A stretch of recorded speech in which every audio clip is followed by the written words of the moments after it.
After 4 years as Chattanooga's police chief, David Roddy is retiring.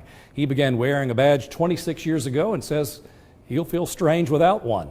Tonight, the man described by colleagues as a cop's cop tells us why he's stepping down. At age 50, David Roddy has seen it all. He worked his way up through the ranks in almost every division: patrol, narcotics, gang investigation, captain of various units, and finally chief. He doesn't hesitate, though, when asked about his favorite assignment: SWAT team commander. Working in a unit of individuals that has volunteered for every bit of what is asked of them is pretty remarkable. And there's a lot of units around the police department that function like that. But to get into dealing with the large sections of chaos, big problems, presidential visits, I was able to meet and be around some amazing people that helped me grow. They pushed me to grow into other areas. Often during his tenure in the top job, Roddy was on the street, focusing on young people. He says it's important to build relationships before it's too late. We can start to actually change the way children think.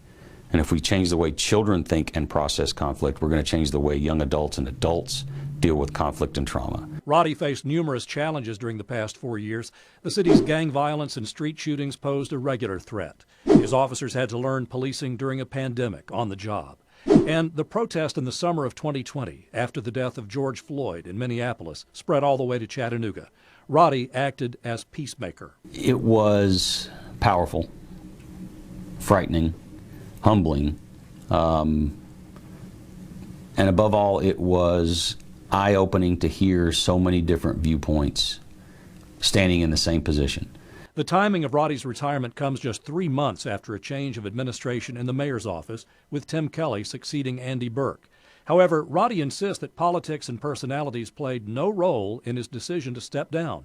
He just wants a break to spend time with his family. A key component in the conversation between my wife and I when we were talking about this in the beginning was, how many times have you read a leadership point and it said no one ever died wishing they'd spent more time at the office? If you miss your children's lives, you can't go back and get it. Among the concerns he has for a successor is the current police officer shortage. He hopes for changes in how police officers are trained and in how the job is performed. We spent a good deal of time in a police academy teaching officers how to shoot well, how to drive well, and how to fight well. Those, unfortunately, are just part of being a police officer. What we need to focus on getting people to understand is how to people well, how we get into conversations as law enforcement officers in the community to work through the conflicts as best we can. As he prepares to turn in his badge, how would he like to be remembered for his service to the people of Chattanooga? That I was honest with everyone, and I treated everybody equitably and equally.